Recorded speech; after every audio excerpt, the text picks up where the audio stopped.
To hear this and many more audiobooks not available on YouTube in a podcast feed, please visit the first link in the description below, and thank you for your support. America Against America by Wang Huning. Chapter 3, Colorful National Character. Part 1, International People. Americans may be called international people. Although most people do not have the sense to join the world voluntarily, their social and economic mechanisms have brought them to this diverse world by force. Americans' world consciousness is, on the whole, much weaker than that of those people whom Americans or Westerners regard as backward and ignorant. In recent years, American scholars have repeatedly called out the young generation's woeful lack of world knowledge, which is unbecoming of a great nation. People in developing or backward countries, on the other hand, aspire to prosperity and development to the outside world, and instead have strong feelings about the world and possess more knowledge. In the United States, the masses are passively cosmopolitan. Social, economic, and cosmopolitan interactions have forced Americans to be cosmopolitan. The Monroe Doctrine that prevailed earlier has been difficult to reproduce except under specific historical conditions. The straw-hatted, horseback riding, yellow-faced Americans portrayed in Western films are now traveling the world in Boeing 747s or on aircraft carriers and nuclear submarines. A significant number of educated people are focused on the development of the world today and on the internationalization of people. Efforts are being made in the field of education and research to promote the internationalization of the American people. Americans can be said to be pampered, and the general population is not very interested in the outside world and is dead set on their own doorstep. A considerable number of Americans recognizing this problem have made a strong effort to develop international studies and international education to nurture talent. The promotion of internationalization relies on two kinds of institutions: educational institutions and scientific institutions. The number of institutions that study international issues in American society is probably among the highest in the world. There are sub-national or sub-regional research institutes or research programs in universities, in addition to many independent research institutions. University education focuses more on international education and promotes international awareness among students. To summarize, it can be found that there are some characteristics of such institutions. Regional boundaries are clear. In universities, education about the international has a specific classification rather than a generalized one. University political science departments generally have generalized programs in international relations and comparative political studies, but at the same time have very little detailed divisions. For example, Iowa State University has a China Studies program and a Japan Studies program. The University of Michigan is known for its China Studies program.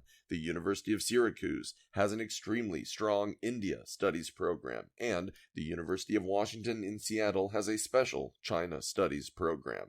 Institutes in universities, too, have specialized classifications, such as Michigan's Institute of Contemporary Chinese Culture, which specializes in China.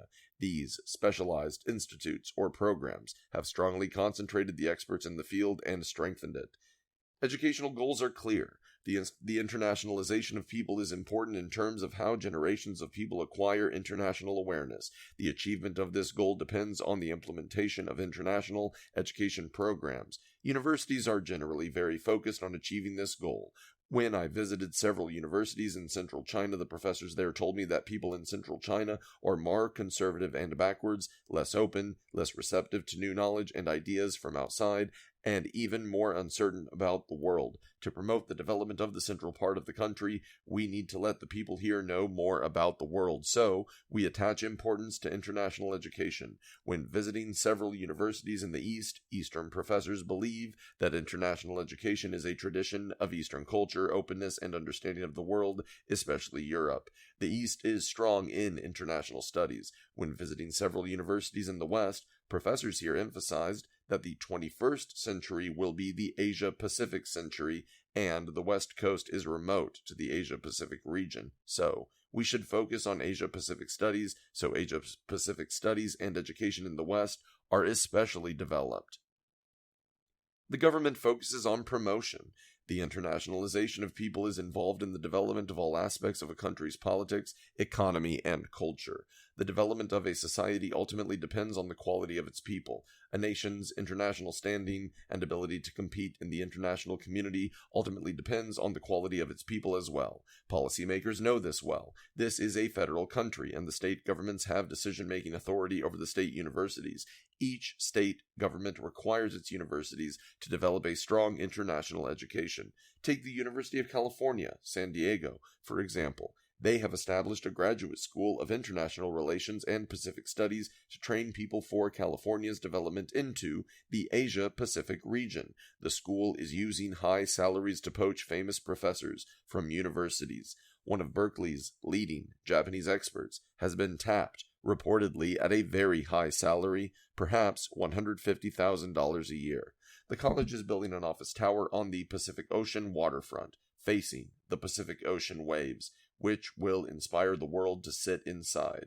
The college was established by the state in 1986 as the only Pacific-centric center for international education in the University of California system. 9 campuses. The college's description makes it clear.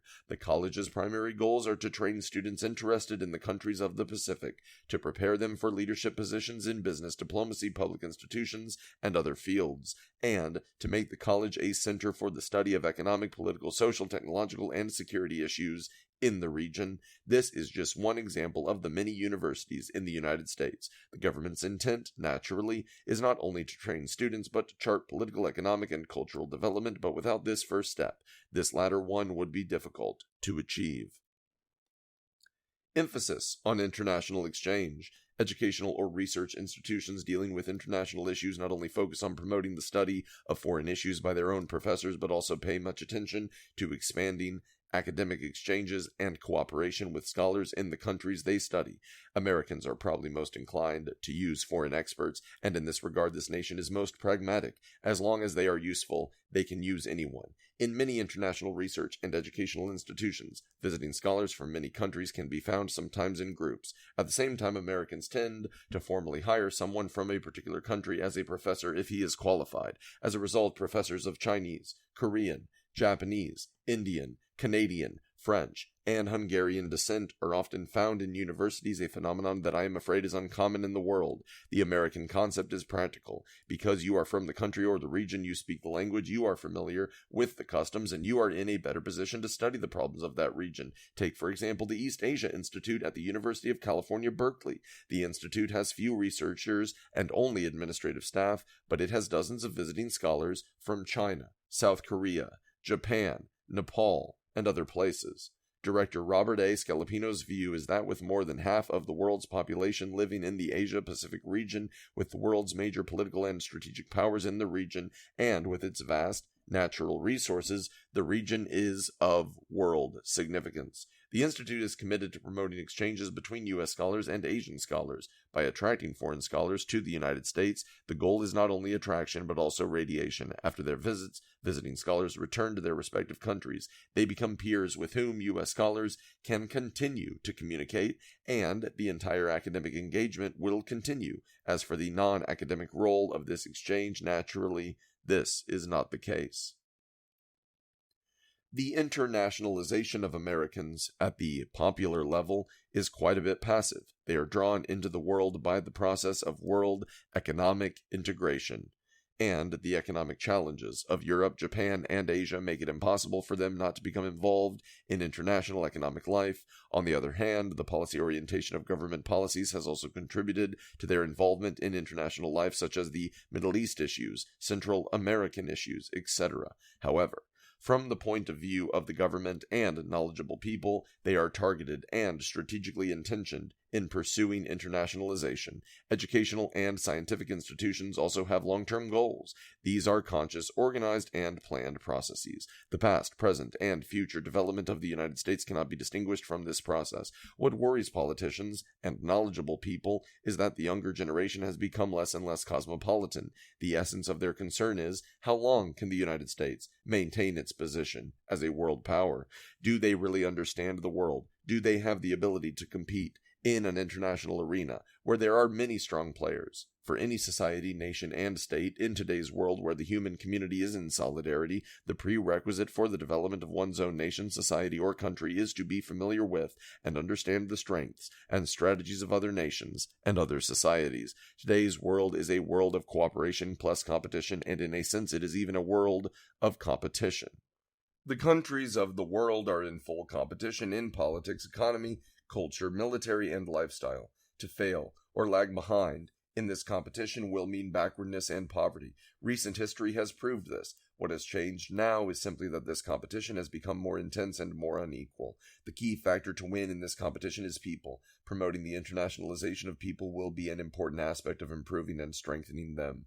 Imagine people who drive on carts and live a leisurely country life, and people who fly in jet airliners and live a stressful city life coming together on this world stage and facing the intricacies of various institutions. Who will be more competitive? The key here is not the geographical boundary, but the spiritual boundary. People who live in modern cities may still have a sense of country residence, and people who live in the countryside may also have a strong sense of internationalism.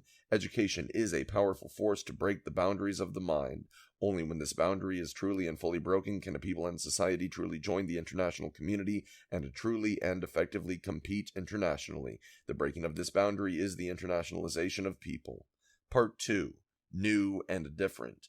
It can be said that Americans are still a rather conservative people in terms of values such as sexual liberation, rock and roll, hippies, homosexuality, decadence, and racial equality, which are still not accepted by all Americans. Many people still hold old-fashioned values. This is especially true in politics, where traditional values still dominate. The consecutive Republican victories in presidential elections can also be considered a manifestation of this tendency. The people still hold very traditional standards when evaluating political leaders. Gary Hart, the backbone of the Democratic Party, had to withdraw from the presidential race after he was caught having an affair, and Quayle was elected vice president because of Bush's glory. Many people shake their heads when they talk about Quayle, saying that he did not do well in school, served in the military only in the National Guard, had no experience, and relied on his rich father to become popular. Many Easterners take it for granted that in a sexually liberated country like the United States, relationships between men and women do not pose a problem, but they often pose a major problem in the political arena. This is true in the Western world. Americans follow the ideas of their founding fathers in politics and remain largely unchanged. The entire system maintains this set of ideas to the exclusion of others, and in this respect Americans tend to be conservative. Paradoxically, Americans are also the most innovative people in the world. There is a peculiar phenomenon in this nation. The masses embrace the oldest and most time-honored things, but also relish the most novel and bizarre things. This society has more inventions, bolder and more courageous visions than any other society. In recent years, Americans have launched the space shuttle, proposed the Star Wars program, and in late 1988 unveiled the ingenious B-2 bomber. When it comes to small inventions, Americans are also quite good. When you walk into a large department store, you can find a wide variety of items for a variety of purposes. On the one hand, it is conservative, and on the other hand, it is innovative. There seems to be some contradiction here. This contradiction manifests itself in different domains. Americans tend to be conservative in the realm of values, but in the field of technology they seek to be new and different. The most daring ideas in the technology field are approved. Some Americans built a mock space city in a remote area, ready to recruit volunteers to live in it, closed for 2 years, and it was completed surprisingly quickly. If tomorrow someone proposed to build a highway on the Atlantic Ocean from America to Europe, or a highway on the Pacific Ocean from America to Asia, it would not be considered crazy, but would be considered a remarkable idea. The use of human ability to conquer nature is one of the values of the American tradition, so here, innovation and tradition are not contradictory. The process of innovation is the process of following traditional values. The whimsical nature of this process is often limited to the material and technological realm. In the material and technological realm, Americans are prepared to accept anything.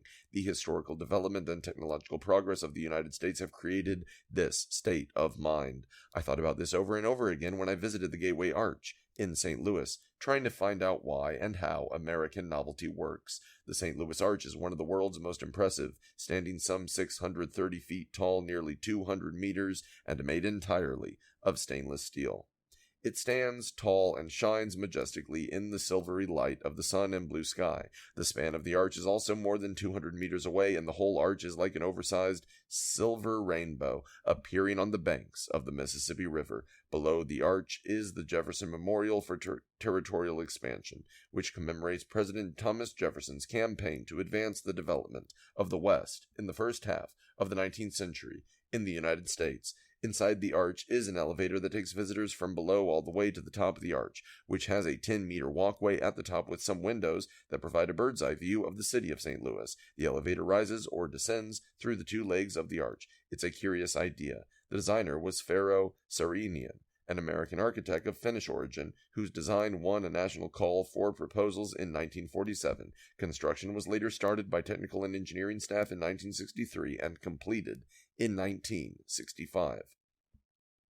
The construction process is also unique.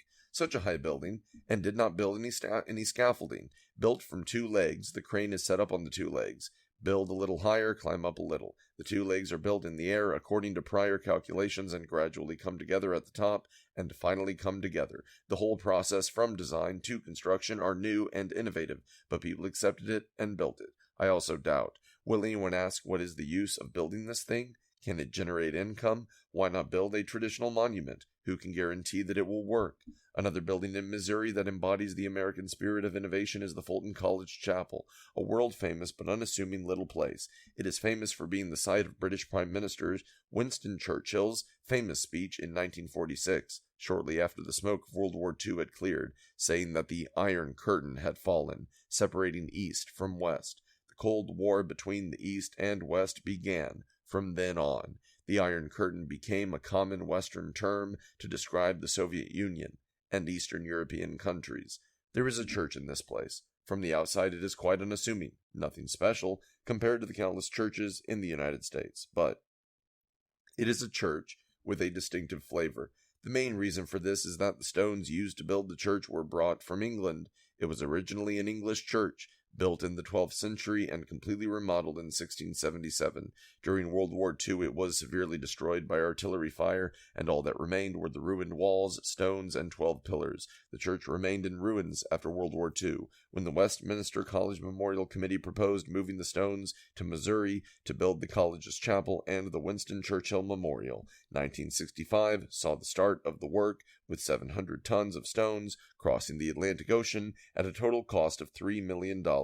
President Harry S. Truman laid the cornerstone of the church, which was completed in 1969. This is indeed a typical expression of the American spirit of novelty and innovation. Will anyone ask, why not use local materials? How much more money would it have cost? Where are the stones not available? And where do we have to cross the Atlantic to transport these broken stones?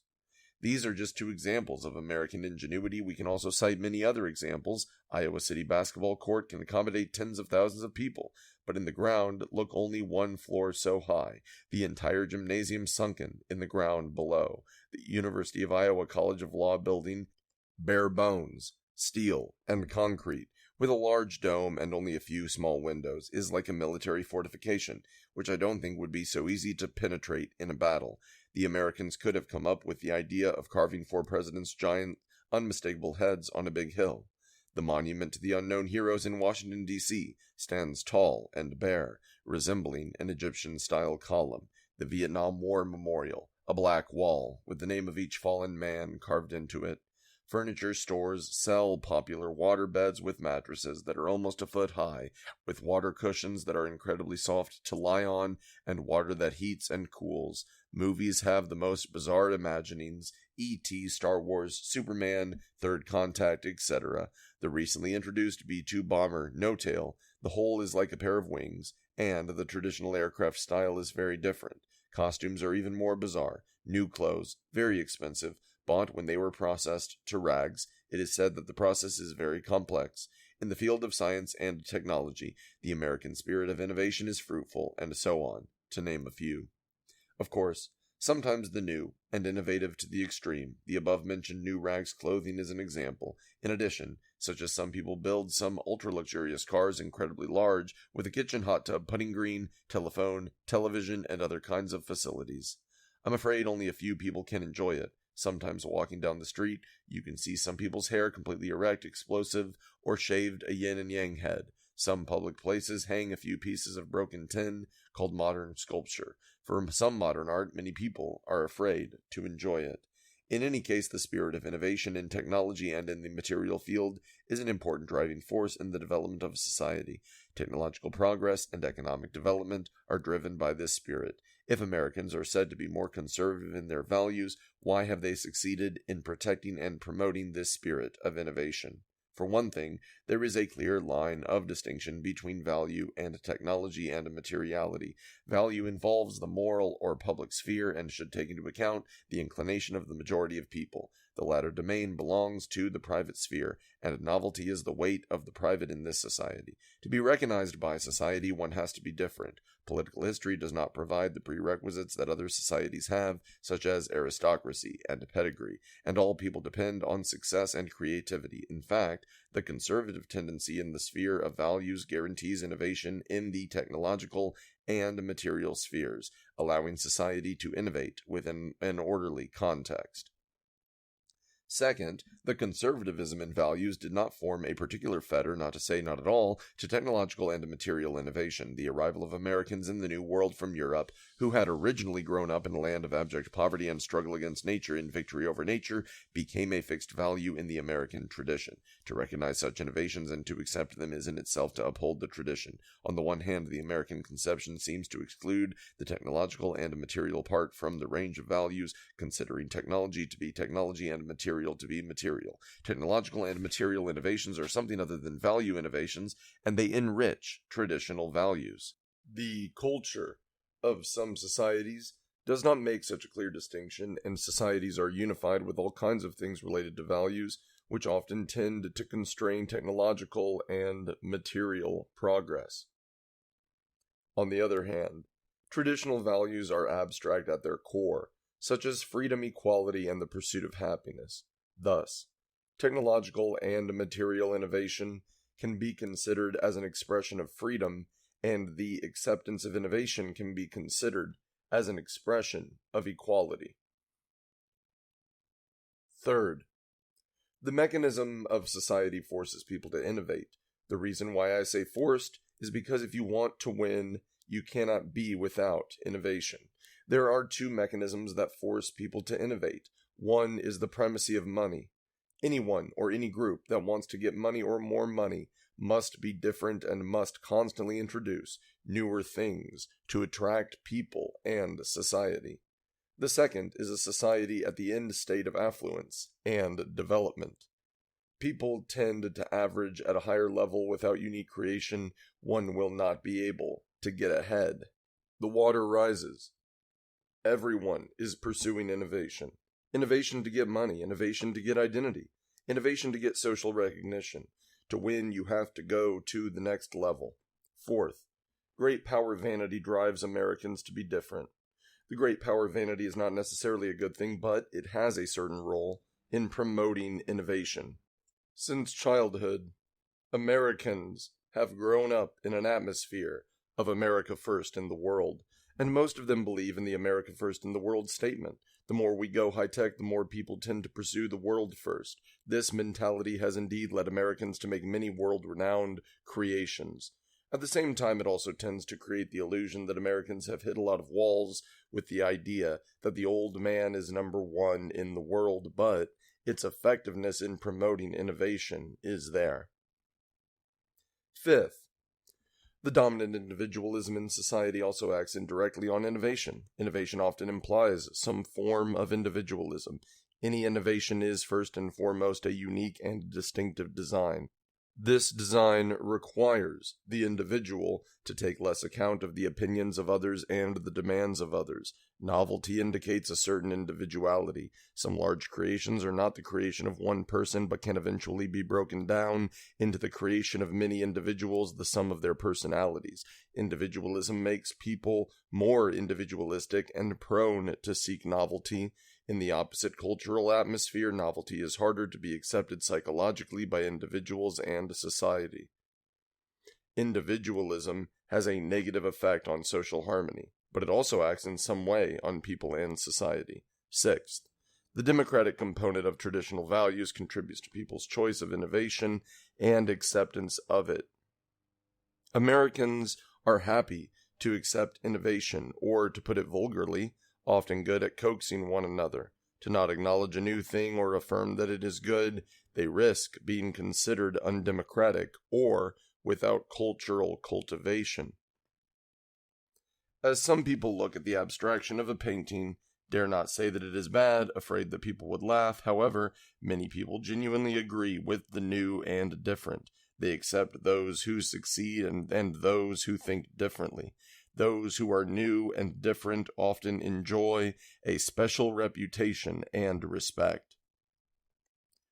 The development of a society cannot be achieved without the spirit of innovation. The promotion of the spirit of innovation requires a society that encourages and accepts new and innovative ideas. At the same time, the continuity of values is essential for any society, otherwise, social stability is unsustainable. The question is how to separate value continuity from technological and material innovation, so that value continuity ensures the development of the latter, and the development of the latter strengthens value continuity and transmission. From this point of view, whether the atmosphere of novelty can be formed is, to a large extent, not a technical and material problem, but a problem of the properties of value itself. Part 3. Demystification. American society is the least mysterious society. People grow up in this society with little mystery about any matter. This is an inseparable part of the American culture. Many peoples have a strong sense of mystery, such as some peoples of Africa, some peoples of Latin America, including some components of Western European culture. It is worth exploring what role mystery plays in the development of a society, or at least it can be a wall around many traditional ideas and traditional institutions. The same is true for nature. The progress of science and technology lies in the continuous conquest and victory over nature, and if one is full of mystery about nature or some aspects of nature, one cannot take a big step into the temple of nature to see what it is all about, but will linger outside and pray for divine blessing. Americans have few taboos in this regard, or rather taboos do not become taboos. On the other hand, the development of society is the development of human beings themselves, and it is difficult to develop the culture and social institutions of human society if they are full of mystery about people themselves. We can take a look at how to demystify. Many peoples harbor a mystical feeling of deep faith in the heavens. Americans have strong religious feelings, but such feelings have not caused most people to mystify the heavens. The Apollo moon landing program, the space shuttle, were efforts to get out of the mystery. The Star Wars program included saw the heavens as part of something that people could manipulate and exploit. The heavens are in the American mind as a place where God lives, but this place has never been mystified. Star Wars, E.T., and Close Encounters of the Third Kind were more a product of non-mystery than mystery. But in America, religious preachers are extremely powerful, yet proof of the mystery of religion and God. Nature tends to carry an air of mystery among many peoples. Americans harbor less mystery about the natural world, and they continue to recognize it and demystify it. This cultural factor is feared to be a conceptual force driving the development of American society. One of the primary conditions for the development of science and technology should be the belief that nothing is outside of man's ability to know and create. Americans also have the least amount of mystery about man himself. Religious people know that the Bible says God made man, but society continues to break down the mystery surrounding man. It is common for doctors to open chest cavities and skulls and move around hearts and brains, and the difficulty is purely technical with no conceptual element. Americans are most interested in transplanting artificial hearts. Americans have one of the highest numbers of IVFs in the world. Demystification, pushing to move Americans toward artificial people. Sex education in adolescence is also a product of non-mystification. The issue of sex is shrouded in mystery in many societies. In American society, sex became as common knowledge as oil and vinegar. Naked magazines, though opposed by some, have been taken for granted by most people who have no particular interest in reading them. This attitude toward man himself affects not only the natural sciences but also the social sciences. If one really knows what a person is, there will be no mystery in any respect. Politics is full of mystery in many societies, and Americans are the least mysterious about it. Sometimes one gets the impression that Americans are too practical and pragmatic. Politics is run like an economic activity and lacks a cultural element. The non-mystical aspect of culture plays an undervalued role in maintaining the political system. Political cartoons amply demonstrate this. Political stars are often the protagonists of political cartoons. In the case of the 1988 presidential campaign, political cartoonist Joe Sharpnack drew a picture of a child rolling around in bed, crying and screaming, saying, "I want to be vice president. I want it. I want it." Another person who looks like Bush holds a flag and says, Okay, look, Daddy made you a new coat." This is a satire of Republican presidential candidates Bush and Quayle.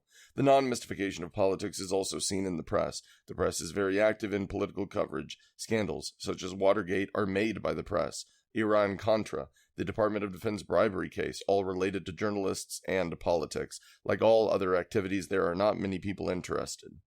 A candidate for Congress has to drive their own car around to canvass for votes. There is also no mystery about society, which is a human creation, not the other way around.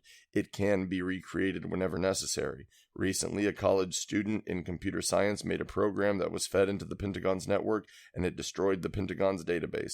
His program became a computer bacteria that keeps growing. Americans are especially not mystified by what people set up and create themselves.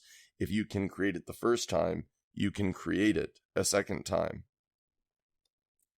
There is little mystification in children's education, which is a mechanism for non-mystical socialization. Americans have almost no belief in ghosts. Americans invent and conceive of many ghosts, probably more than any other country in the world, but do not believe in ghosts. Children have no concept of ghosts, and during Halloween, children dress up as all kinds of ghosts and move around the neighborhood. Americans grow up with the mentality that ghosts are not scary, but that people are the real scary ones. In some societies, the opposite is true. People are not scary. Ghosts are scary. It will certainly be interesting to discuss what the consequences of these two different creeds will be. Demystification has both advantages and disadvantages for social development. There are both negative and positive aspects of everything, both good and bad. This condition often constitutes a major problem in the development of human society. Demystification has undoubtedly advanced Americans' knowledge of nature, of themselves, and of society, thus advancing social progress. On the other hand, demystification constitutes a major component of the obstacles to the management of American society.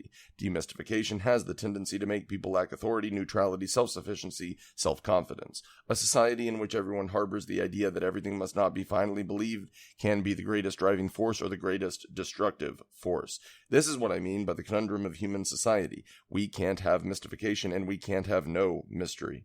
The question is how this non-mystical culture has been formed. This is too complex a puzzle to discuss at once, I'm afraid, but there may be some value in one point. American society developed in a land that did not have a long history of culture. The abundance of natural resources and geography made early Americans discover that anyone's practical efforts would be generously rewarded early on, mainly by the land. There were no cultural mysteries to mystify, and everyday life cautioned that recognizing simple and universal truths would be rewarding.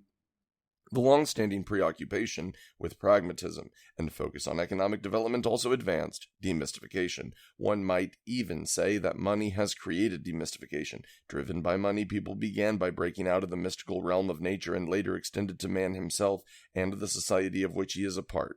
Economic development requires demystification, and demystification can, under certain conditions, promote economic and social development. This is twofold. First, Americans like to be different and original. Second, Americans are used to challenge and conquering. American culture is an aggressive culture, and Chinese culture is a defensive culture.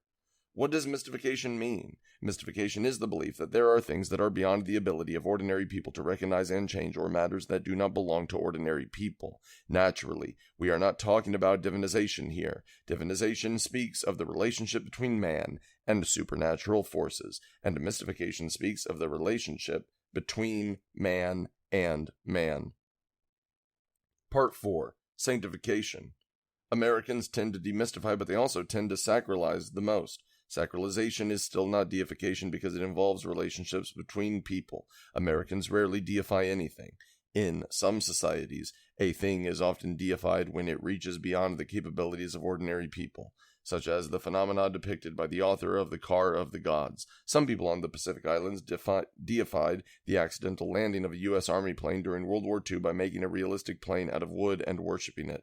in many societies. Witch doctors have a mystical feel. American society does not have such a culture, and while there have been cases of mass suicides of hundreds of people like the People's Temple Church, these are rare. The American nation does not tend to mystify or deify, but it has a special nature that I call sacralization.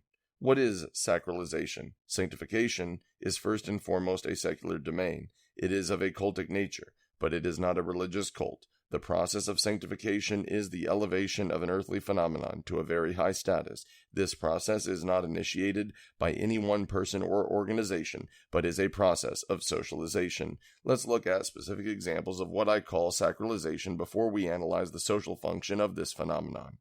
The American nation is a race that is very susceptible to emotional impulses and a people that is very receptive to external things.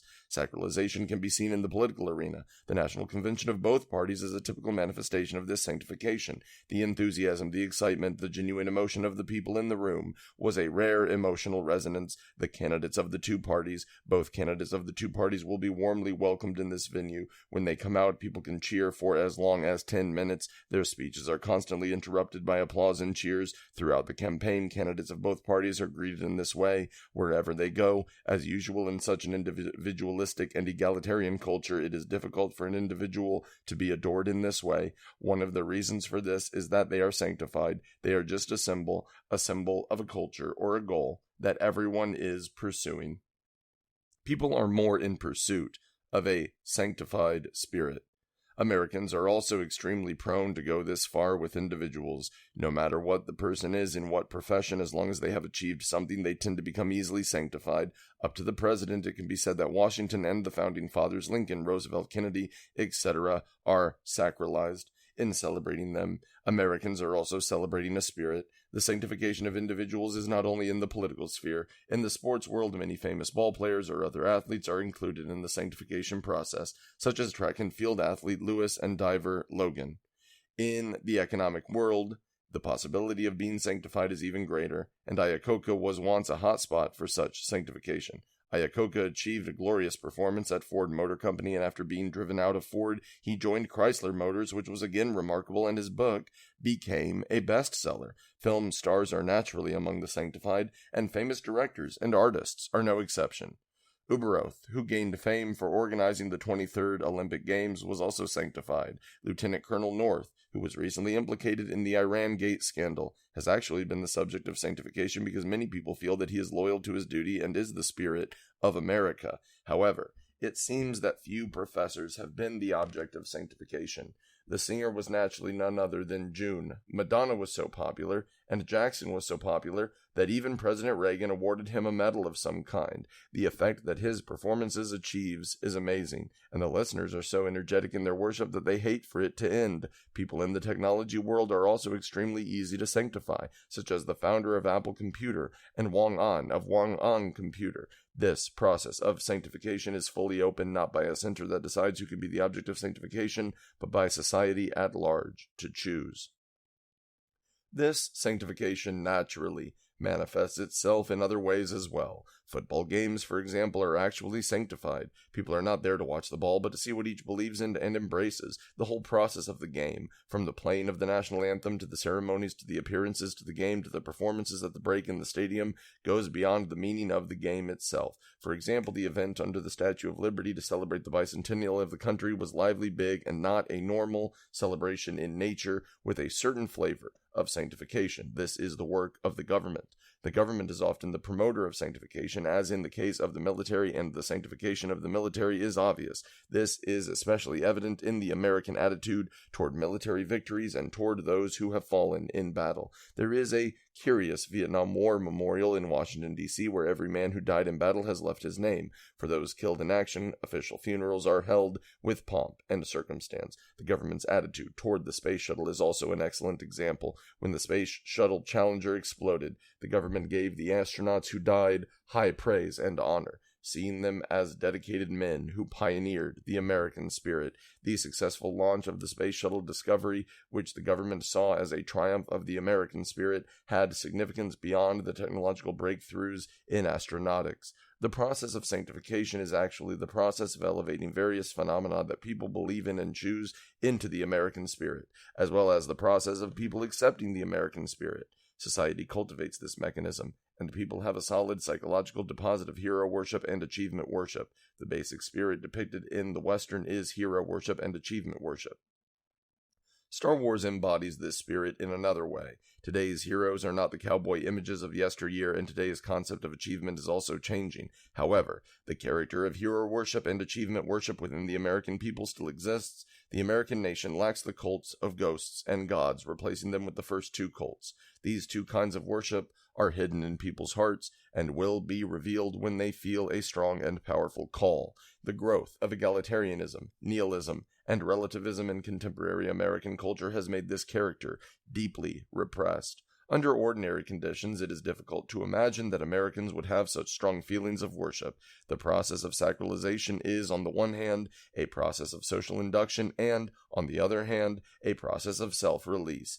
A look at the frantic emotions of the audience at ball games, venues, and concerts will show how they satisfy the two basic human needs mentioned above, a sense of worship and a sense of personal release. This secular worship is different from deification worship. Deification worship is the worship of superhuman and supernatural powers, such as gods, immortals, ghosts, totems, etc.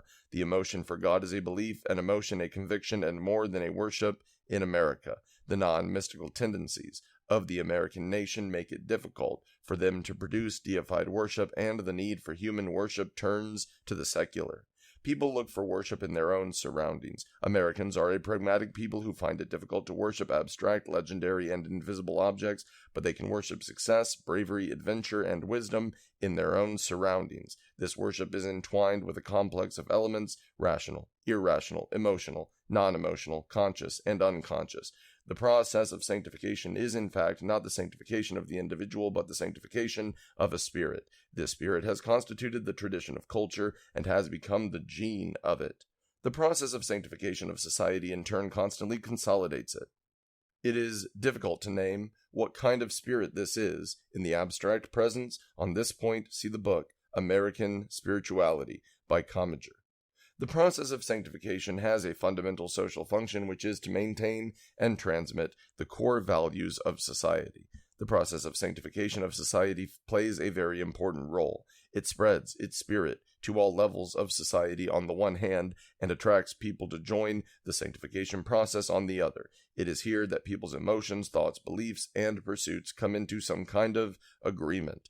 I am reminded of Rousseau's argument that society must have a civil religion, and I feel that the process of social sanctification is very much like the process of creating and spreading a civil religion. In such an individualistic, self-centered society, sanctification is the best mechanism for spreading core values. A society cannot develop in a balanced way without core values. The question is where the core values come from and how they are maintained. If they come from the extraction of things around people and are spread and maintained by people themselves, they may be a most powerful mechanism. Part 5. Space Shuttle Misdirection. The Space Shuttle Discovery was launched successfully and flew straight into the blue sky. All television networks broadcast live footage. The launch was extraordinary for the United States, which had not launched a space shuttle for more than 2 years after January 1986. That year, the world was rocked by the explosion of Challenger and the tragic death of its astronauts. 2.5 years later, Discovery was launched, fulfilling the dreams of many.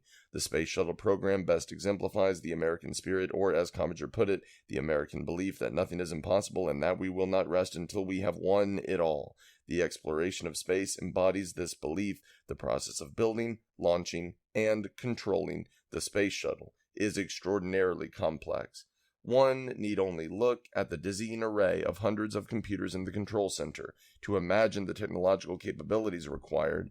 Since the Challenger accident, the U.S. space sector took 2.5 years to improve the program, a total of more than 400 technical improvements.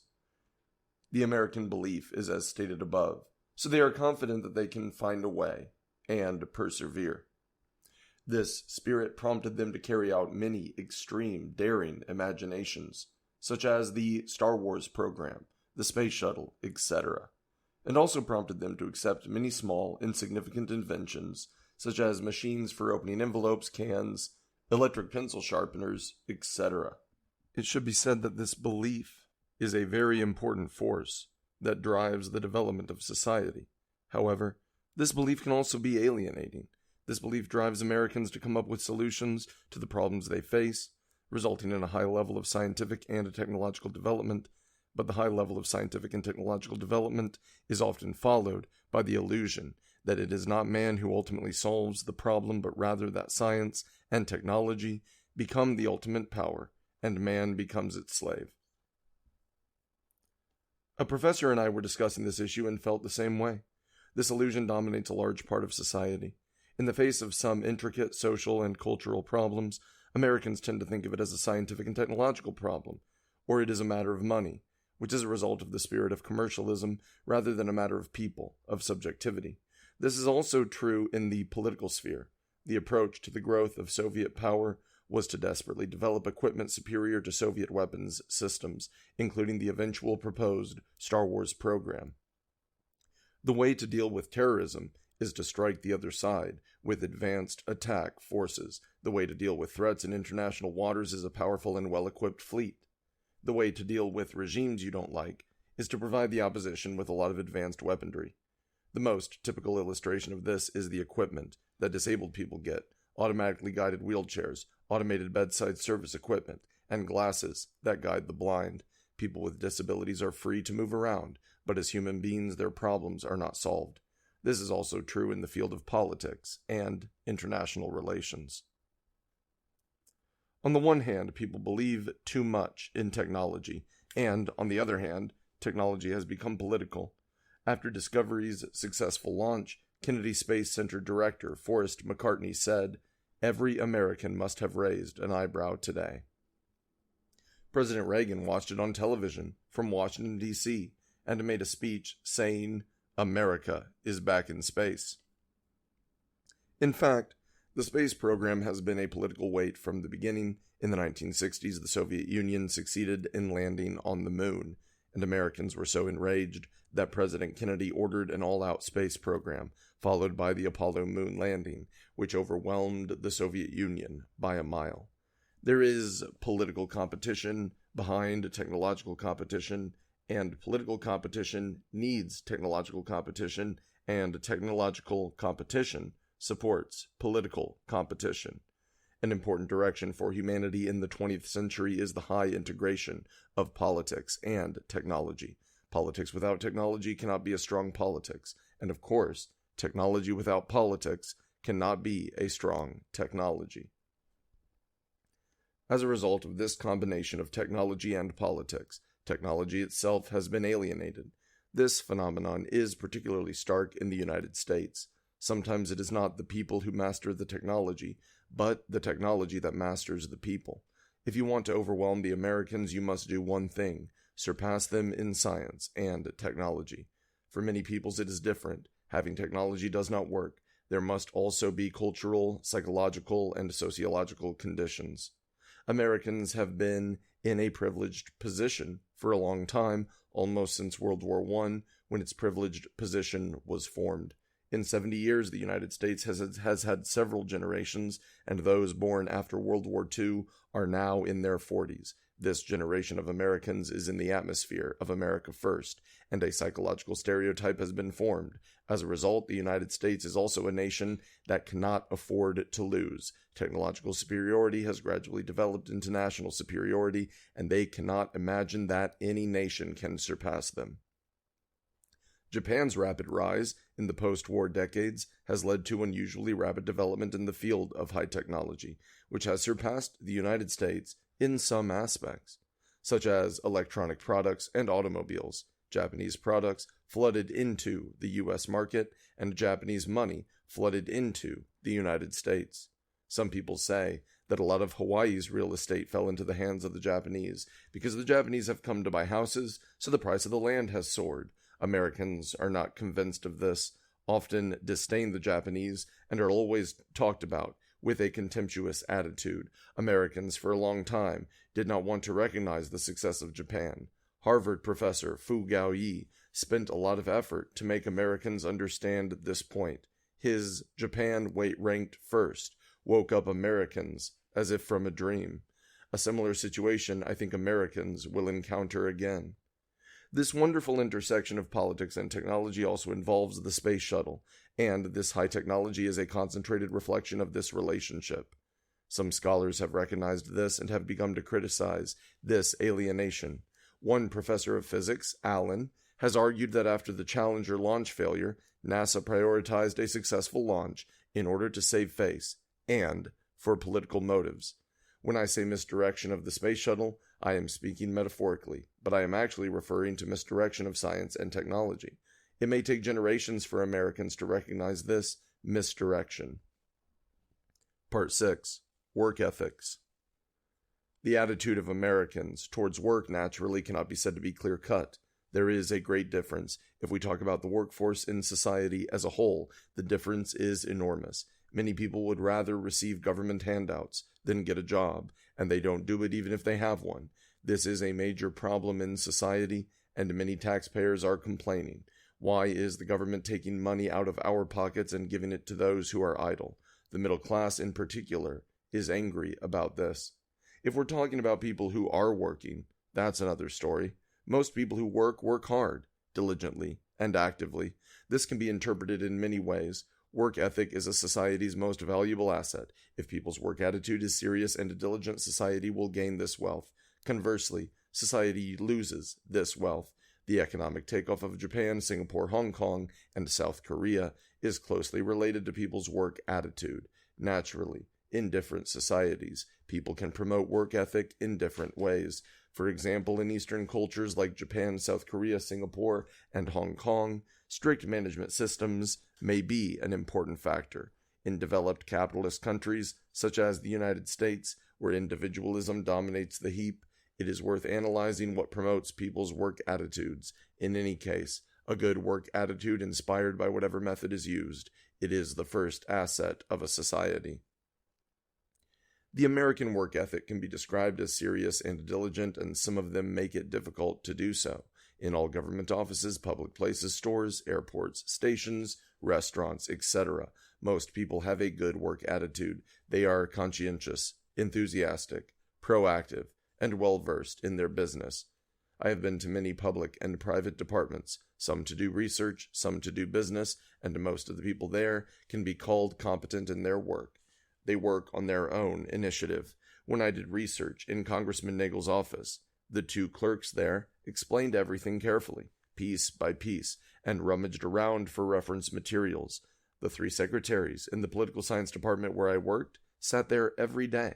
3 people who rarely spoke, minding their own business. Most of the people in the department are busy. Idle people are almost non-existent. If you go to the tertiary sector, the service attitudes are good. Hospitality in restaurants, warm initiative. Stores, the same sales clerk, answering all questions, often taking the initiative to ask. The drivers of the buses are always thinking of the passengers. I took a kind of bus because of the distance. The driver knew where I lived and took the initiative to stop at that intersection. When you fly, if there is any problem, the airline will arrange the whole process. One of my friend's parents came to the U.S., and the elderly person did not speak English, and the plane was delayed. The airline took care of all the arrangements, including arranging hotels and transfers. If you want to eat pizza at home, you can call the company and they will deliver it to you. The whole service industry is very convenient, and it is not strange. When it comes to work ethic, many Americans are also extremely hardworking. One young assistant professor I know comes to the office almost every Saturday and Sunday to work. He was finishing his doctoral dissertation. Most faculty members come to the department office every day and sit in front of the computer to write books. Some are said to be less diligent once they reach the position of full professor. One professor's wife, who works with lasers, has an amazing work ethic. She worked in the lab almost every evening and Sunday. Perhaps the Japanese work ethic is even more impressive. It is not unusual for Japanese people to work late into the night. The Japanese have a famous saying, Work until your P is red. Many people in the United States also work hard, but there is a difference between them and the Japanese. Americans have a special word to describe this kind of people: workaholics, consisting of the words work and alcoholism. The question is, what motivates Americans to work this way? What forces could motivate them to do so in such a capitalist society, in such an individualistic society? If work attitudes require huge institutions to promote them, it would be an unbearable burden on the economic management of society. There are various interpretations, one of which is work ethic. Work ethic is the attitude towards work that is influenced by work ethic. Work ethics have also become Puritan ethics and Protestant ethics. Some believe that they encourage people to work hard. This ethos was brought to America from Europe by the early colonists and is based on the spirit that material success is a sign of God's gift, and that those who achieve these successes will be God's chosen people and will enter heaven. Weber, who wrote a book analyzing the inherent relationship between the Puritan ethic and the development of capitalism, is considered a prominent theorist of this school.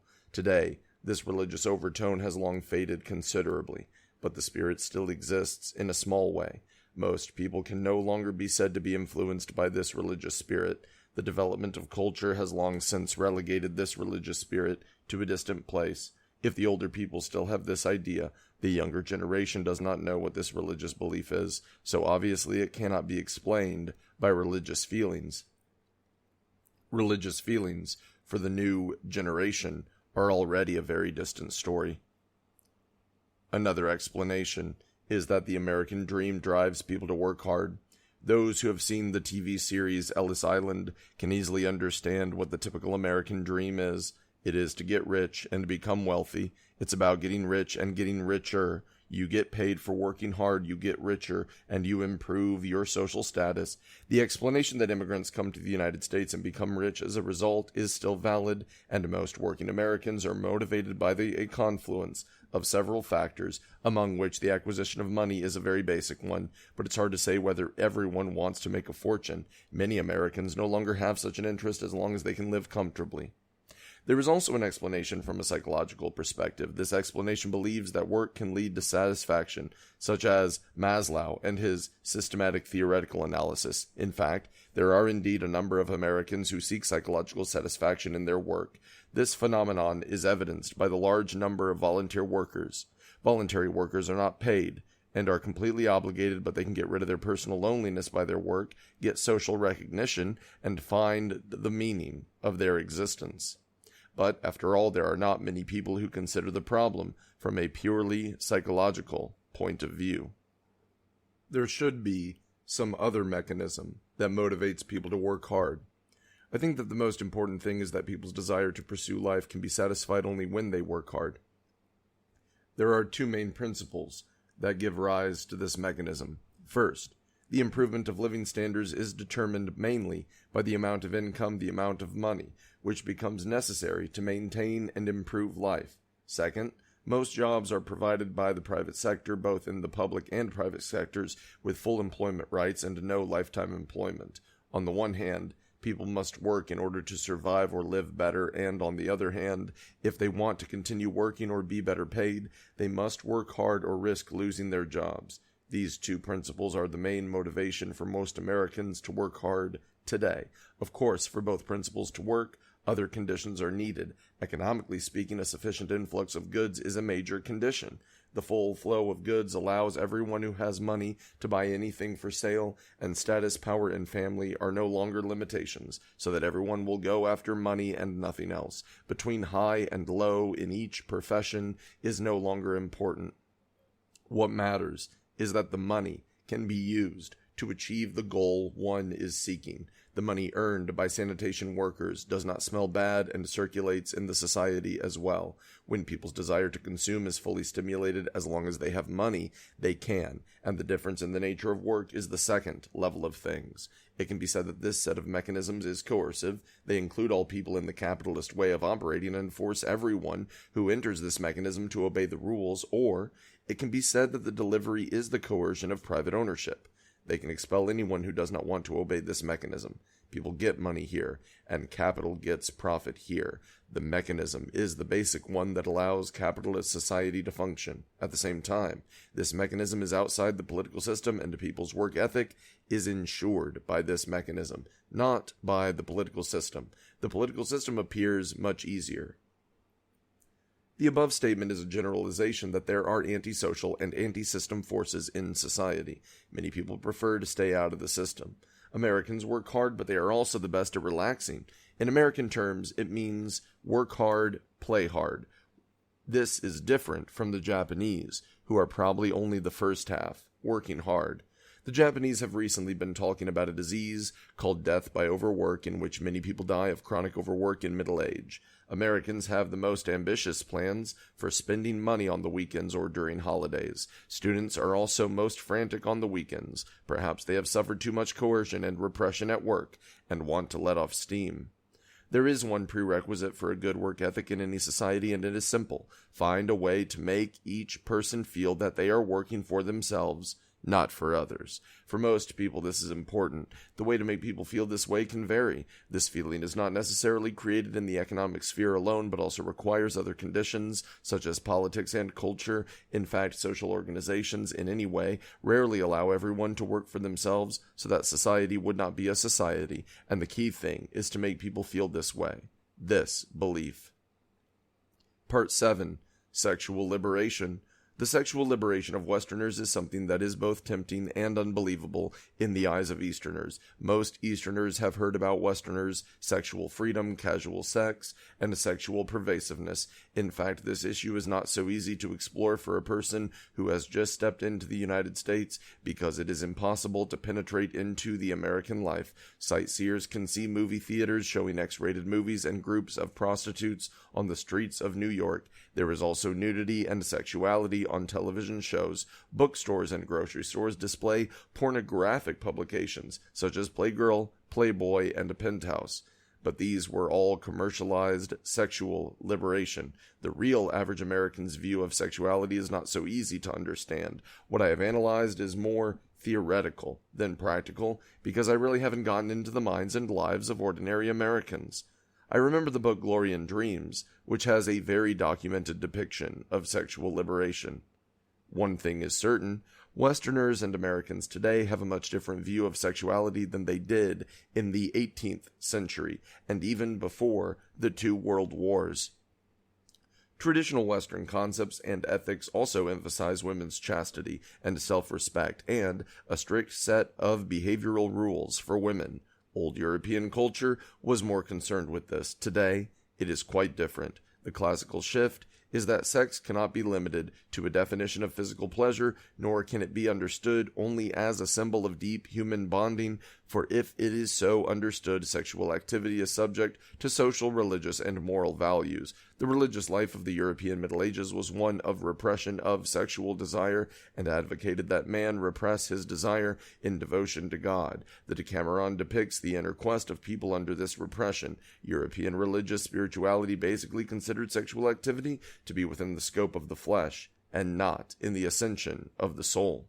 Belief in God should be pursued in the sublimation of the soul and restraint of human instincts. The traditional restraint of human desire in Western society came from these deep-rooted ideas. After World War II, these ideas changed rapidly and are not what they used to be. Americans refer to the old concept of sexuality as the rigid Victorian standard of sexuality. The core of this standard was that sex should be restricted to marriage, that prostitution was undoubtedly a sin, that pornography was morally depraved, and that homosexuality was evil. Today, these ideas have changed. Naturally, they cannot be said to have disappeared, as there are still many people who still maintain traditional ideas. To demonstrate the change in perception, we can look at some figures. According to the Ministry of Commerce, 15% of men and women lived together without being married in 1980, and 660,000 children were born unmarried in 1980. In the early 1980s, there were about 2 million prostitutes, 600,000 of whom were girls 18 years old or younger. The pornography industry generated about $4 billion a year in the early 1980s. Homosexuality was also gaining increasing social status. In some places, homosexuality was legal, and marriages could be officially registered. Homosexuals often marched for their legal rights. Television and movies give the best example of this shift, the sex movement, at every turn. Naturally, this is not the case with some of the best films, such as the Academy Award-winning ones. To better understand this shift, take a look at a book by Bruno Leon and M. Teresa O'Neill, Sexuality, Opposing Perspectives, which presents different perspectives on the shift in approach to sexuality. Are non-marital sexual relationships acceptable? Some people believe that the primary function of sex is to provide pleasure, so the primary question is not whether you are married or unmarried, but whether you have pleasure. Another idea is that sex is about having love, and love has a specific object, while sex has no specific object, so the two cannot be equated. Others think about the issue from a purely scientific point of view. Some think of sex as relaxation, self-propulsion, experience, advancing marriage options, reducing jealousy, saving time, ending sexual discrimination, limiting prostitutes, etc. Contrary opinions suggest that sexuality requires mutual adaptation, that personal communication is the key to sexuality, that a guilty mind can be a barrier, etc. There are also contrasting views on whether government regulation should be imposed, with some believing that government regulation infringes on the private sphere and others believing that government regulation facilitates family growth. The popularity of sex education among underage children in the United States has also caused controversy regarding this issue. Some believe that sex education leads to sexual activity because children are unaware of these issues, and once it is made clear, everyone wants to try it, resulting in teenage pregnancy. Another idea is that sex education promotes responsible sexual behavior, and that because 10% of young women between the ages of 15 and 19 become pregnant each year, sex education should be provided. In fact, in such a sexually liberated social environment, teenagers are hearing and seeing from all sides, and sex education is a forced choice. Because of this difference in perception, a third option is that parents have the right to vote on what kind of sex education their children will or will not receive. Is homosexuality acceptable? One notion that homosexuality is harmful to society is a more conservative one. This idea is that homosexuality leads to the decline of the male principle. Female homosexuality may be harmless, but male homosexuality is very harmful because it will leave no family.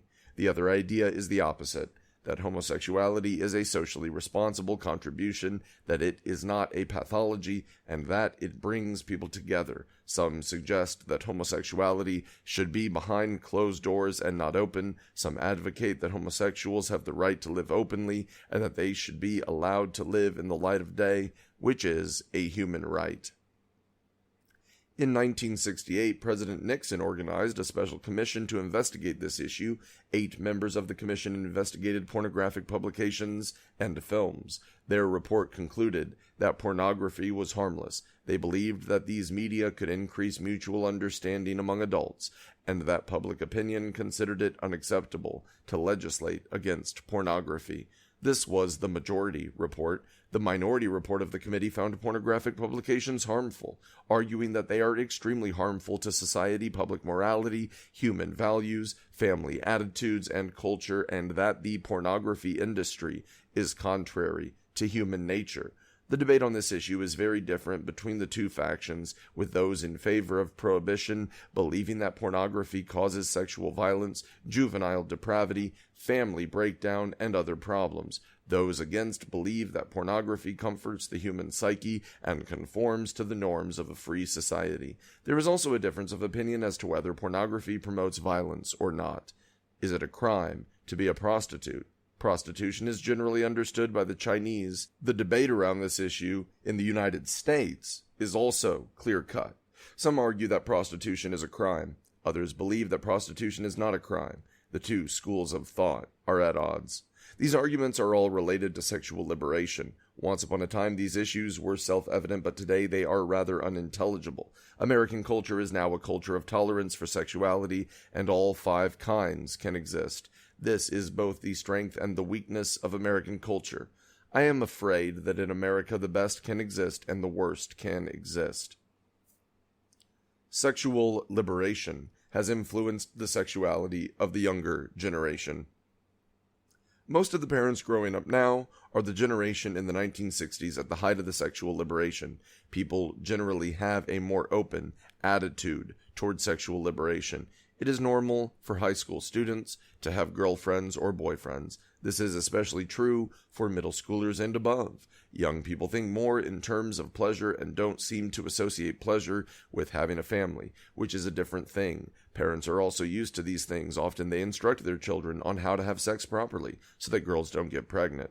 One professor told me that her children didn't need her guidance, and as soon as she spoke to her children, they indicated that they knew 3 years ago. Sexual relations between college students are also more usual and casual than for Easterners, who still find some concepts difficult to accept.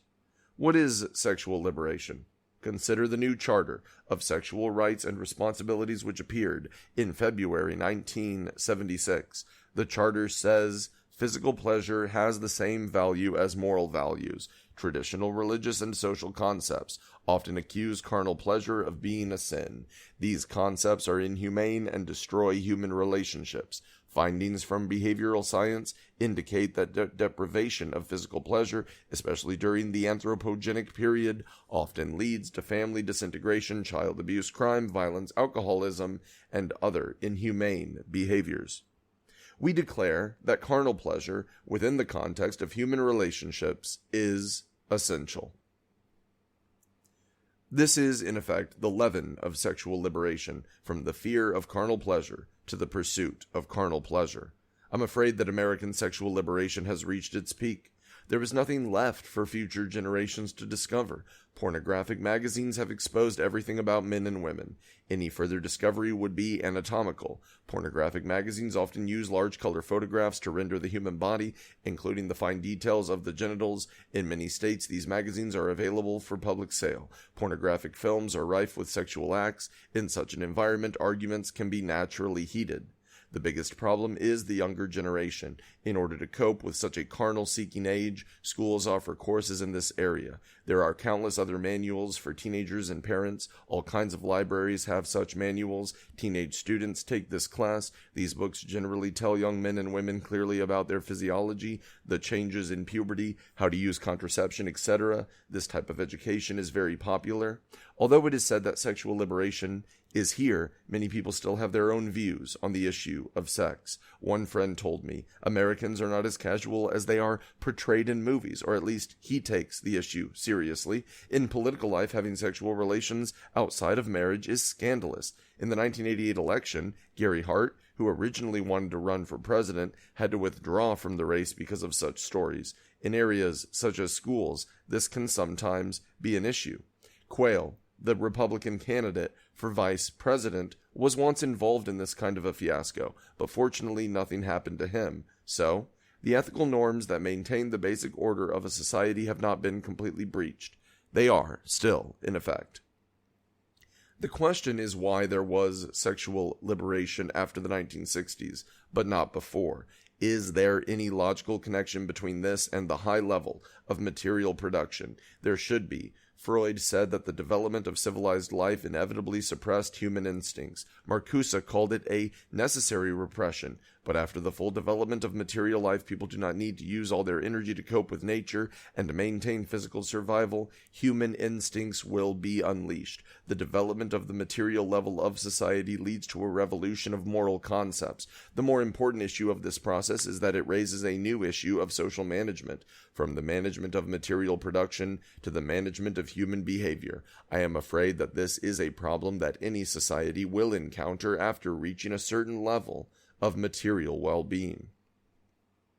Marcuse sees sexual liberation as a means of liberating modern man from the repression of the large capitalist machine, giving it a political meaning. So far, however, this political meaning is not so obvious. One thing that can be confirmed is that the social meaning of sexual liberation does not lie in the individual's desire for more physical pleasure, but in the change of people's perceptions, which is a factor that cannot be ignored for the management of society. The sexual liberation has created new problems. When sexual activity was strictly regulated, the conflicts and contradictions arising from sexual repression often became an important aspect of family and social management. Sexual liberation removes the basis for the existence of these conflicts, and the management of the family and society is relieved of a considerable burden.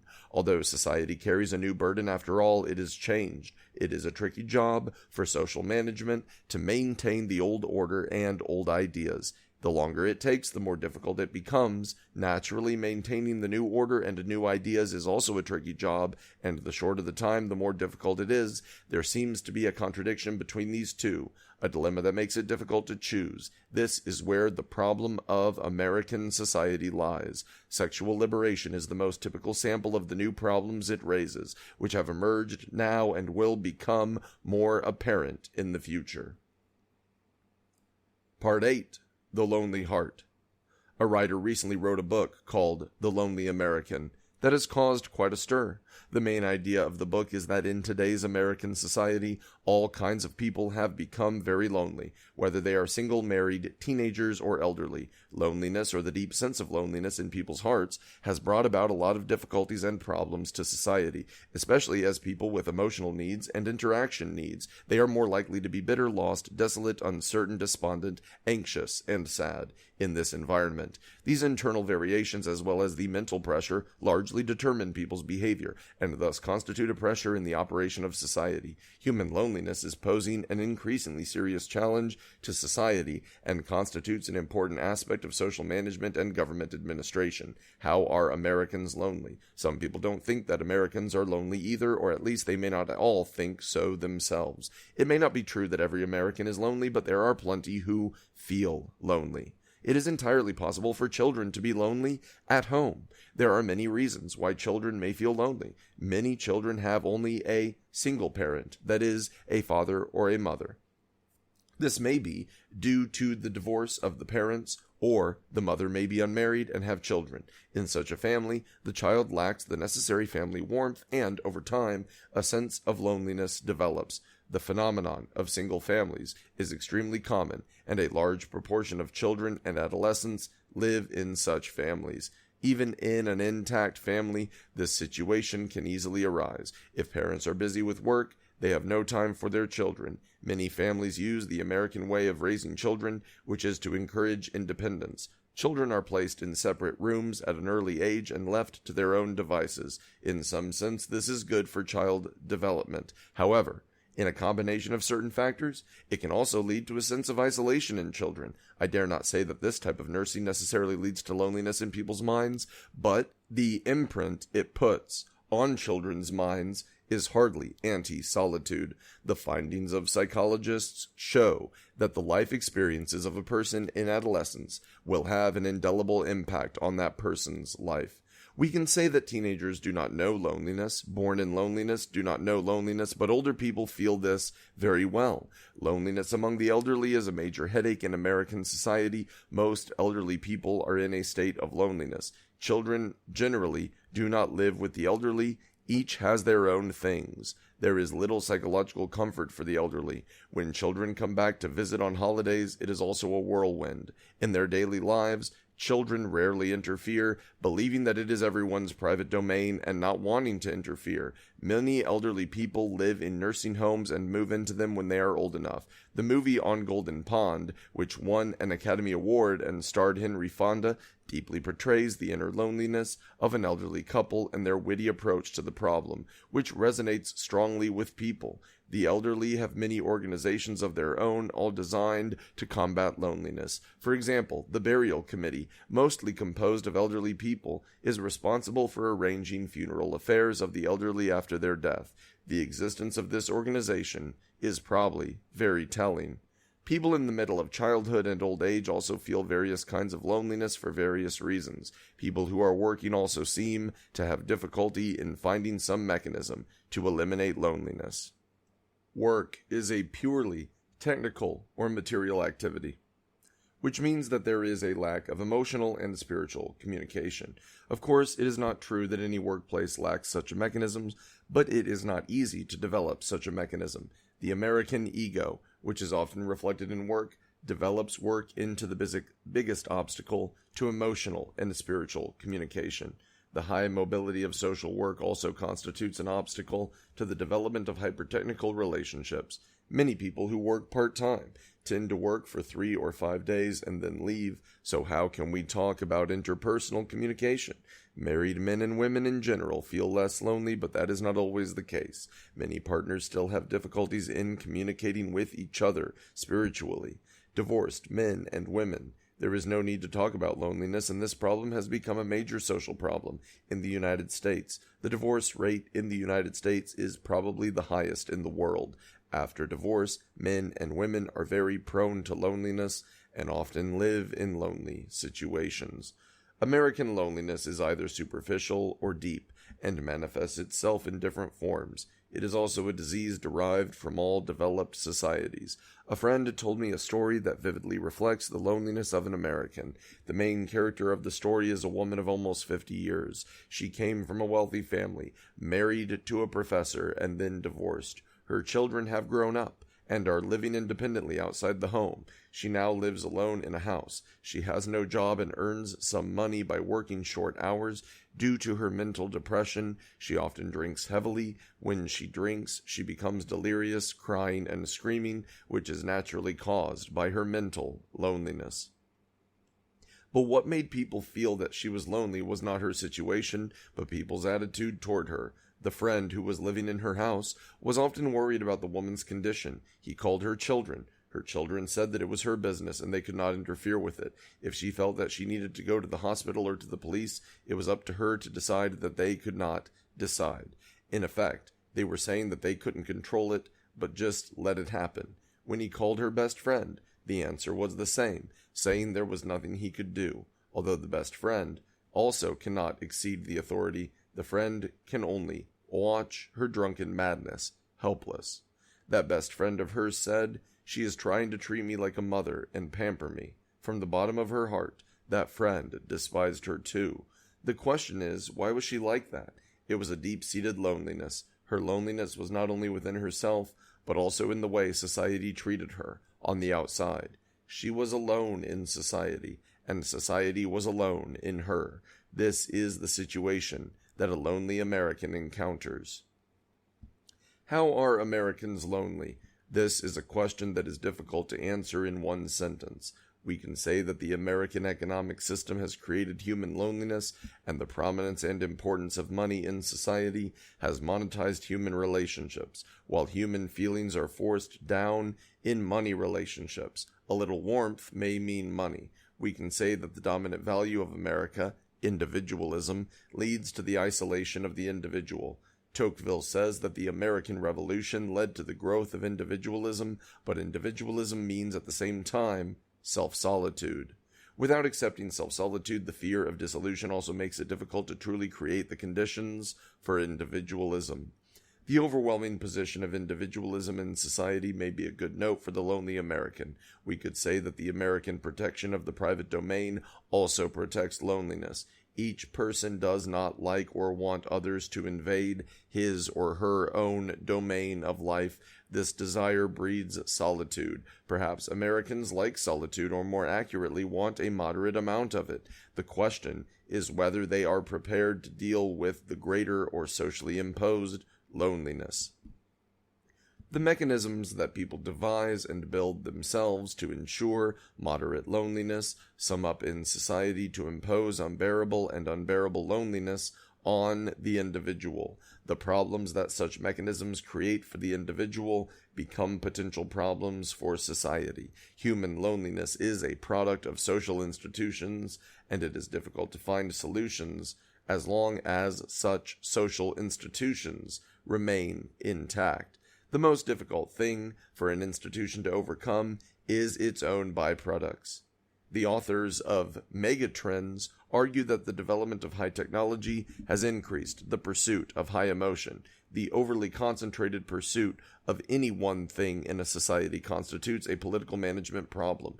The isolation of people has become a major burden on the political system and will continue to do so.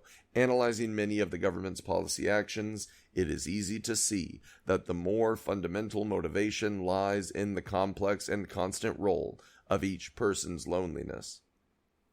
Part 9. Future World. The American mentality is a complex synthesis that sometimes feels so contradictory. The popular view is that since James and Pierce developed the philosophy of pragmatism, the nation has become a most pragmatic people. The idea of pragmatism and the requirement to deliver value permeate every corner of the American spirit. The so-called pragmatism embodied in the meteorological social life and human behavior is to focus on everything, to achieve useful, effective, practical goals, and reject the vague, unattainable, or seemingly non-existent value standards. In the contemporary United States, this spirit is materialized as money first, with the sight of money as the touchstone of pragmatism. Make money, in a way, has become the essence of pragmatism in the present era. There is certainly a significant portion of society that still struggles, pursuing political, moral, ethical, religious, social, or philosophical values, but most of those who work in these fields are not as idealistic. In the government sector, there are so many officials, probably not too many of them are thinking about the American ideals at all times, and they do their job because it is just a job without any sense of responsibility, like carrying morality on iron shoulders. They do their jobs because it's just a job and there is no sense of responsibility, like a man with an iron shoulder. In the welfare machine, people are eager to take care of the poor and the disabled, but it's hard to say that every one of them does it because they are compassionate to the lower class and the poor, but because it's a job and because someone is paying for it. University professors write books and speak impassionedly in the classroom, criticizing the government and calling for change, but most of the professors only regard this as work, and not as many of them have the same sense of mission and responsibility of intellectuals. This is just to show how pragmatism dominates the American spirit and society, especially in a society that recognizes money, but not people. On the other hand, it is not negligible and strange that society is full of another spirit, which I will call futurism.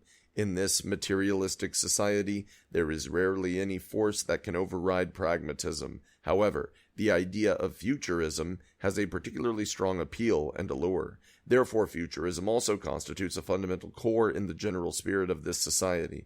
Other ideas are difficult to convince, but the idea of futurism is strong and powerful. By futurism, we mean something that does not have a direct effect at present, but will have an effect in the future, whether it is a concrete substance, an abstract idea, or a state of affairs. Looking at it this way reveals that pragmatism and futurism are a contradictory pair, one seeking the value of the present moment, the other the value of the future. But these two spirits do dominate this society, so it is said to be a complex synthesis.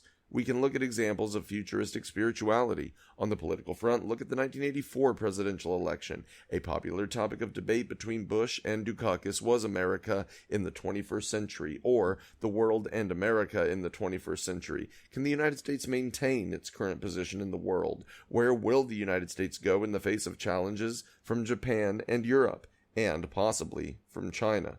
How will the U.S. choose when the Soviet Union and Eastern European countries pose a challenge to the United States on all fronts?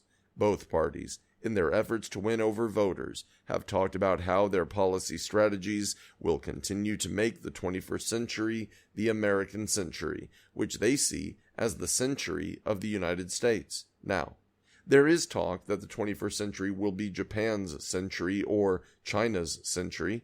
Bush has often said that the 21st century will be the American century. Such slogans are quite compelling.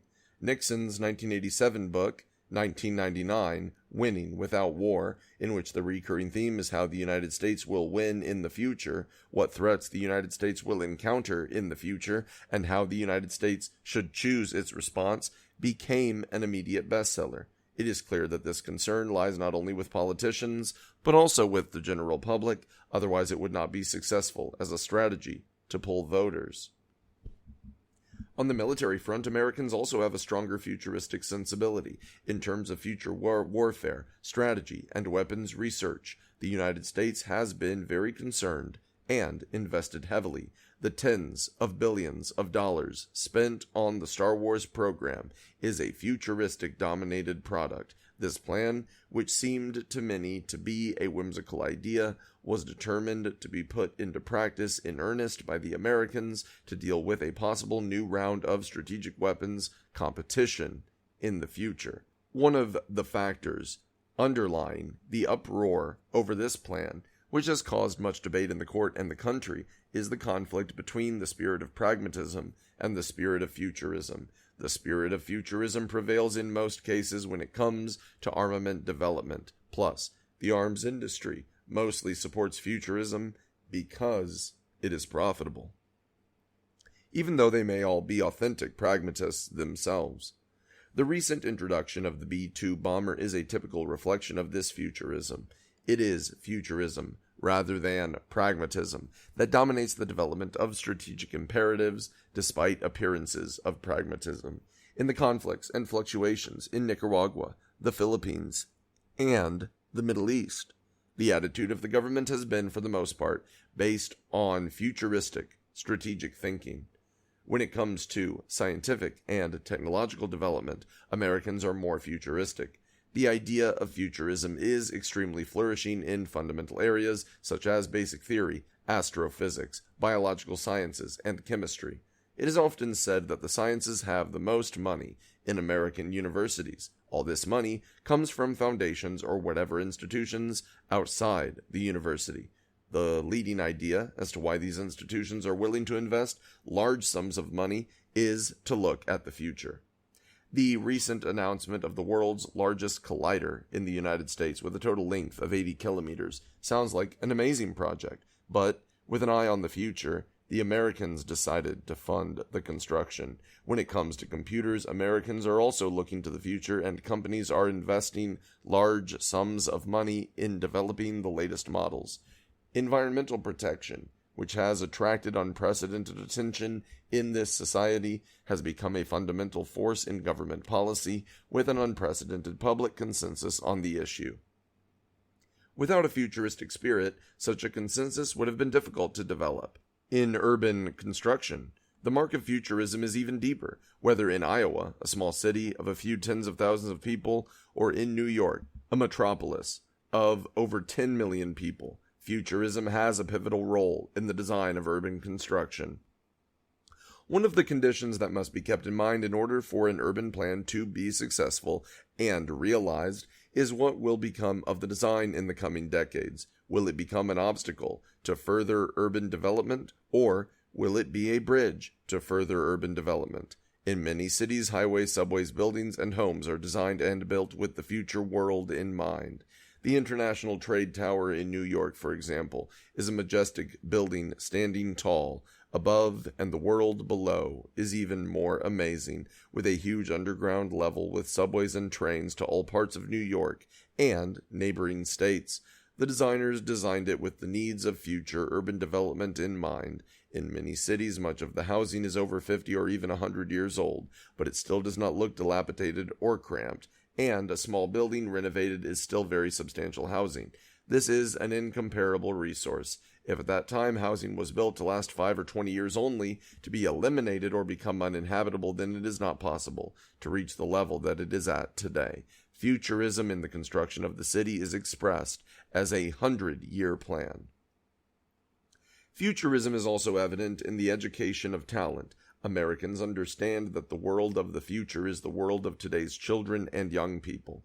Can they meet the challenges of this world and the challenges of the world of tomorrow? The term children's paradise refers to a society where children are cared for in a holistic way so that they can meet the challenges of the future. This is also true of university education. The success and status that we have achieved today is inseparable from university education. The success of education is the most powerful force in maintaining and developing a social system. No matter what the nature of that social system is, it is difficult to maintain it without a successful education. Both the government and the university have put great effort in coping with the world of the future. The spirit of futurism is reflected in many aspects. Therefore, it is not possible to simply dismiss this society as pragmatic. It goes without saying that pragmatism is predominant. The question is to understand why this society breeds such strong futurism, and how are these two spirits reconciled. The spirit of the American tradition has always been pragmatism. From the time the first settlers set foot in this territory and began to build homes and fight nature in this newfound land, pragmatism has had to be preached. There is not as long a cultural tradition here, not as much philosophy, not as much money and wealth, for people to engage in the unthinkable. To survive, one has to be pragmatic. The spirit formed by the early immigrants has become the dominant spirit of the society as the vast territory is developed. On the other hand, since the 20th century, the United States has gradually become involved in the international community and leapt to become the world's leading power. After World War II, the United States became the #1 power. Decades of history have created a strong mentality among Americans. We are #1 in the world. To maintain this status, it became a consensus of the nation. To maintain the status of boss in today's competitive world, it is natural to choose futurism. Otherwise, it will lag behind. I am afraid it is difficult to draw a precise conclusion here, as the first in the world mentality is implicit in the promotion of futurism. But if a country is in the first position in the world and does not want to be surpassed by others and to be ahead of others in every aspect, it will naturally be eliminated. If we look deeper into individual psychology, perhaps the fact that Americans follow futurism is related to the fact that everyone feels that the future is too insecure. Americans can hardly be said to have anything guaranteed for life in terms of employment, social life, marriage, education, etc. In the American system, it is rare for an individual to have lifetime security from the government. The only possibility is social security, and that requires a job to be covered or a grave medical condition. For every member of society, the uncertainty of the future is an important motivation for individuals to believe in futurism. Here, pragmatism and futurism are both in conflict and in synthesis. At this moment of synthesis, it is a moment when both streams of thought find it beneficial. At the moment of conflict, it is a moment of disagreement between the two. Most of the conflicts and disputes that occur in this society on many issues are related to the similarities and differences between these two spiritualities, which is of course a deeper conflict. In many cases, people believe in futurism, often from pragmatic thinking, and in other cases, people believe in pragmatism, again from futuristic thinking. The development of this land is inseparable from the concern of the people here for the future world. Those who are concerned about the future world may have various purposes, such as to dominate the world, to advance its development, or for personal motives. But this concern will become a concept and spirit in the development of a society, and it will bring a driving force that cannot be replaced by other forces. In general, only when any people pay attention to the future world and find out what position they will have or will fight for in the future world can they really find the way to development and a wide and broad vision. Part 10. People are always people.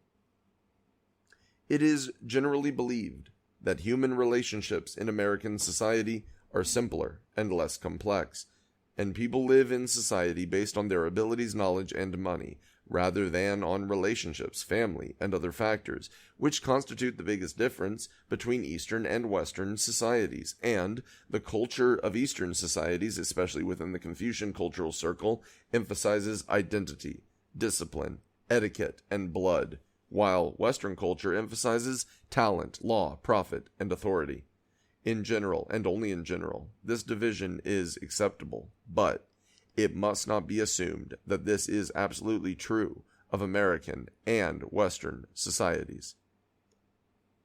Just as relationships are not always relied upon in Eastern societies, they are not always relied upon in Western societies.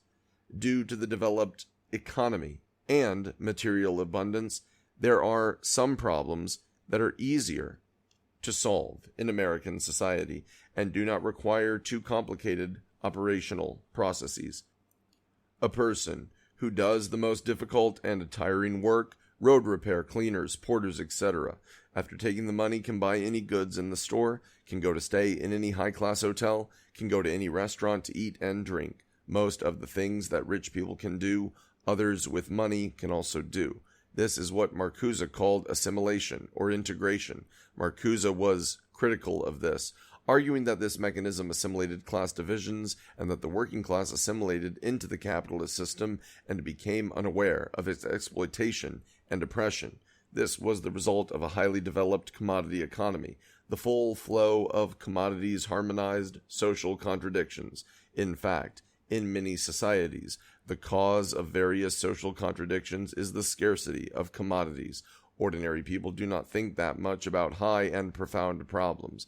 They think in terms of their own food, clothing, and housing. The focus of social coordination is not to explain a grand theory in a sophisticated way, but to meet the daily needs of ordinary people. In the abstract, American relationships are less complex, but interpersonal interactions are also less deep. At the core of American life is the protection of the private sphere. So few people like it when others intrude too much, or intrude too much on others. This is different from Eastern cultures. So, the American concept of friend is different from the Eastern culture. A friend can be an acquaintance, or someone you met at school, or at church, or on the sports field, or at work. But this kind of interaction is not deep, and it is rare to have a close friendship. It is easy for Americans to have a fast friendship, but not a deep friendship. Similarly, it is easy for Chinese people to have a fast friendship, but not a deep friendship. There is a great deal of social mobility, with 1/5 of American families moving each year, and material abundance creates the conditions for this choice. The high mobility creates two kinds of impetus. On the one hand, people move a lot and need mechanisms to find friends quickly, and on the other hand, this mobility makes it difficult to establish truly unbreakable friendships. Non-relative interactions between people come from teenage and young adult years. With a family, it is difficult to form deep friendships. Energy, finances, and culture do not allow it, and it is easier in the teenage and young adult years. After living in one place for more than 10 years, you spend your childhood and teenage years with a group of people. Things change when you get to the college years. The mechanics of college also make it difficult to form deep friendships. College students are largely solitary, with no concept of classes, taking whatever class they choose and going their separate ways the next semester. Good housing conditions isolate people, as does college, and as does society. Americans live alone for long periods of time, so that they often have an introverted and passive mentality, not knowing if they should deal with a stranger. This is especially true of foreigners, who rarely take the initiative to deal with them.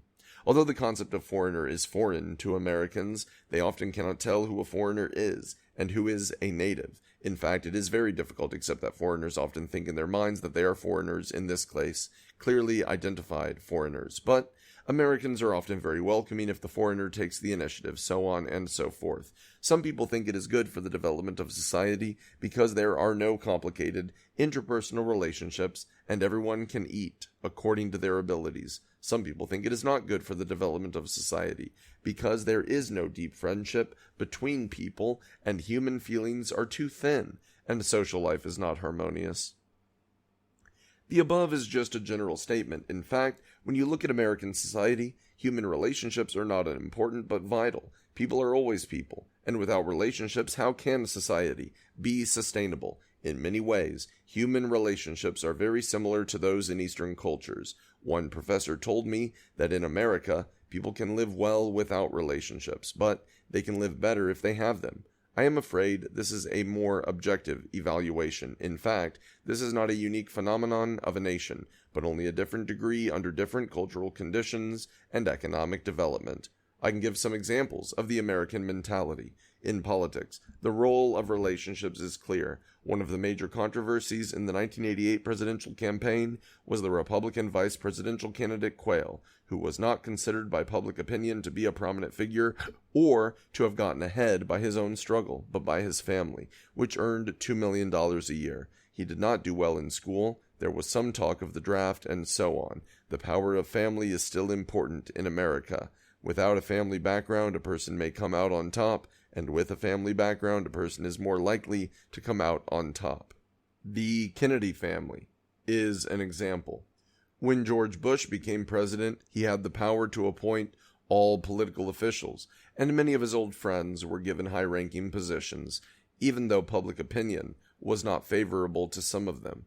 I will not dwell on these phenomena in politics, as I will discuss them in detail.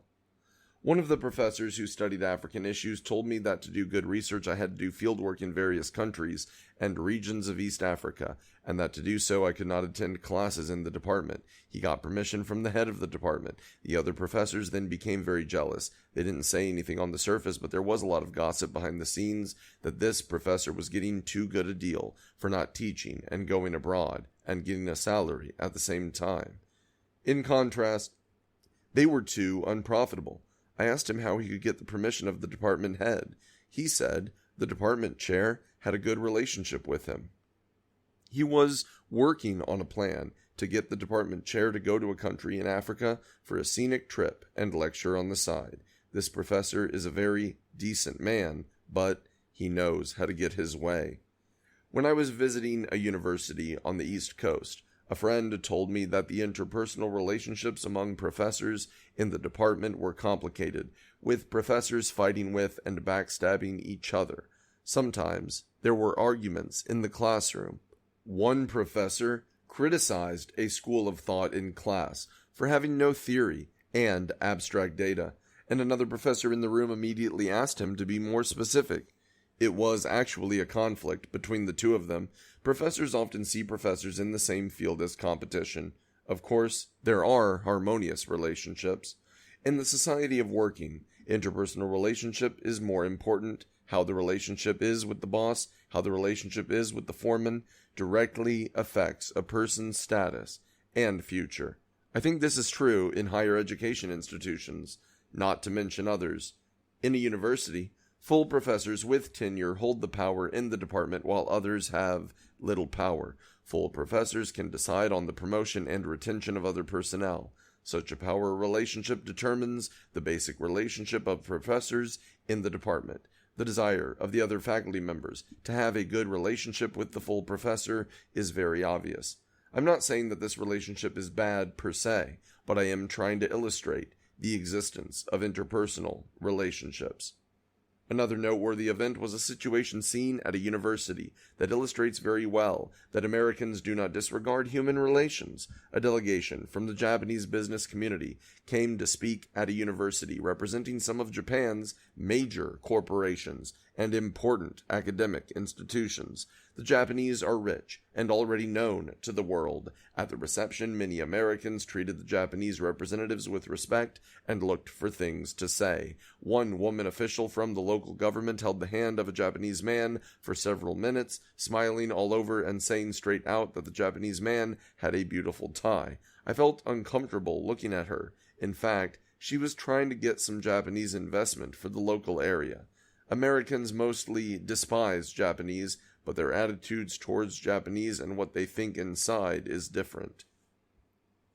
Examples of interpersonal relationships abound, but their role and mechanisms are different and not as important as in Eastern societies. The American system offers one condition: big deal, to go. Under private ownership, it is normal for people to leave one unit to seek employment in another, but in some societies where this mechanism is not available, the interpersonal determinants are much greater. Social institutions, material abundance, and cultural mentality determine that interpersonal relationships in the United States are different from those in Eastern societies, but it would be idealistic to to say that human relations are not valued here and are not needed. People are always human, and they will repay any kindness or hatred. People are always human. People have human emotions. People have human needs. The extent to which modernization can change the nature of man needs to be studied. End of chapter 3.